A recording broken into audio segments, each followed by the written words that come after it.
Perfect. Thank you so much. Once again, I am Stephanie Attow, and I'm Associate Director in the Admission Office at Brown University. So my hope is to spend a couple minutes just to tell you a little bit about what makes Brown unique, specifically talking about what we offer known as the open curriculum. I don't think you're going to get through any presentation on Brown without somebody mentioning the open curriculum, because it really informs our student culture and the undergraduate educational experience that our students have. So I'm going to spend a couple of minutes just to cover the where, who, and what of Brown. But before I go to the next slide, I kind of want to mention what you see here in this first slide is one of my favorite Brown traditions.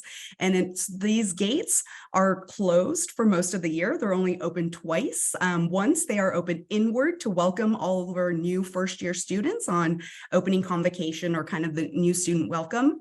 And then the second time is they are open outward at commencement or graduation to allow for our students to walk through once they have finished their studies at Brown and out into the quote unquote real world. So the next slide will show you where we are located in the city of Providence in the state of Rhode Island. We are on the traditional homelands of the Narragansett and the Wampanoag peoples. Providence is actually a city about 180 to 190,000 people, and it's actually the second largest metropolitan area in the New England area, which encompasses those states that we are here up in the Northeast.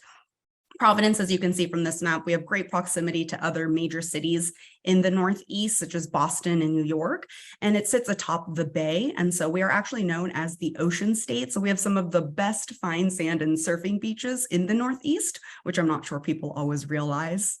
On the next slide, you'll see that Brown is home to just over 7,000 undergraduates currently. We do have graduate students on our campus, both in our graduate programs and our medical school, but we are heavily leaning toward undergraduate population, and we do take the undergraduate education very seriously on our campus, as all of us as staff and also as faculty. We pride ourselves on diversity, and diversity to us is really defined in a lot of different ways. Part of why we are part of things like the Star College Network is because we really value diversity, and geographic diversity is one of those factors in that. So as you can see, our students are coming to us from all 50 US states, as well as DC, and over 100 nations are represented. Half of our students identify as students of color, and we have about 15% of our students are the first in their families to go to college, or first generation students. And so it's really important for us that we don't have just one type of student experience on this campus. As you can see from this photo, we are in a major city, Providence, but it is also small enough to navigate by foot or bike. And so our campus is kind of ingrained within the community. And it's interesting, Providence actually has a lot of other institutions of higher education as well. So we have over 50,000 college students that call Providence home. So there's absolutely no shortage of places and things to do to keep yourself entertained. Providence is really known for being a city that was founded on the basis of religious freedom and expression of thought. And I think that's definitely corresponds to the type of culture that you're going to find that exists academically at Brown. And we'll get into that in a moment. But there are so many things within the city. You have access to major theaters, you have a really well-known culinary scene here, public art landscapes, and also, if you are interested, you should Google our famous water fire installations. When I first heard about that, I did not understand what that meant, but then now I understand what that meant. So check it out. It is very, very interesting. And a lot of our students find great joy in being a part of that community that we call Providence. The next slide, so I'm going to touch or go more depth into what we refer to as our open curriculum. And what that means is it's a very unique component of the education that you'll receive at Brown University. And what the open curriculum is that we have no core requirements outside of the concentration, or what you might refer to as a major. And so we don't have any general education requirements. We really allow for students, we want students to be able to kind of be the architects of their own academic journey. And the open curriculum actually came about as a result of a student movement on our campus back in the 60s. And they really wanted to learn for learning's sake. And so that is something that's ingrained into the education that you'll receive here. So you learn without sort of those requirements that you might have. And we think that it can lead to results resulting kind of in a more engaging learning environment. Our students are in those classes because they want to be in those classes.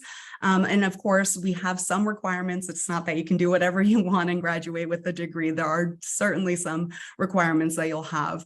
But for the most part, we do that open curriculum really allows students to design their own academic journeys. And that's a huge draw for a lot of our students.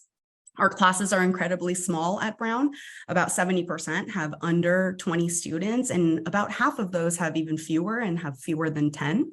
And so a lot of our students are very intrigued by the small classroom size and also the faculty to student ratio. So professors are teaching over 95% of those 2,000 plus courses that you can see.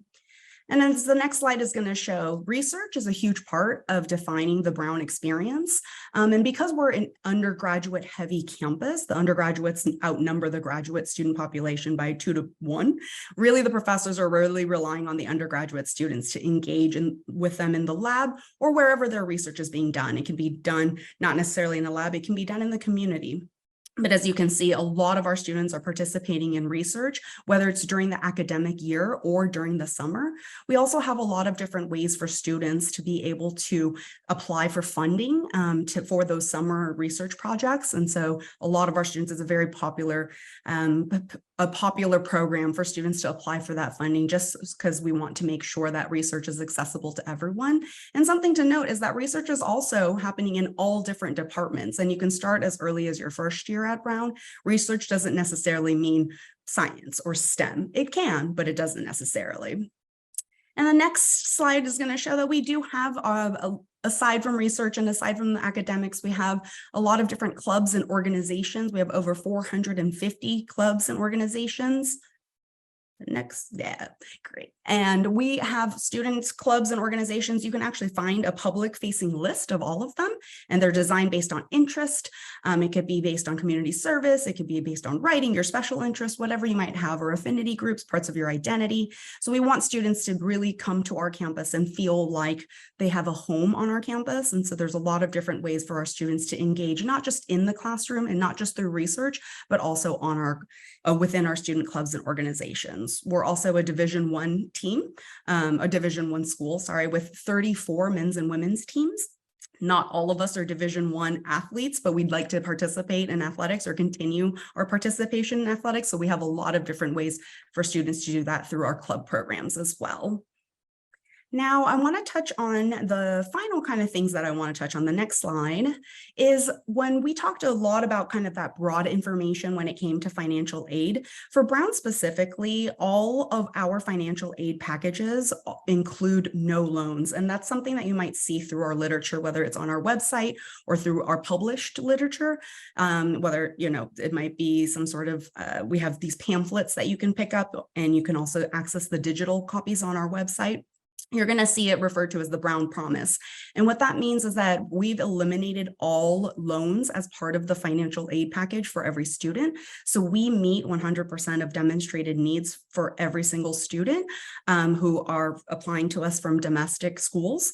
And those students will not have a single loan in their financial aid packages. We package it with all scholarships, and that's the type of money that you don't have to repay after you graduate. So Brown also participates in the My Intuition calculator. So if you go to that My Intuition website, Brown will be an option. So we highly recommend that you use it as a tool when exploring your various financial aid options. So that's just a little bit of information on Brown. For more information on the how of Brown, please visit our website. You'll find a lot more information, and you can take a virtual tour, watch our formal information session, and find more information on how to actually apply and the different types of financial aid that we offer.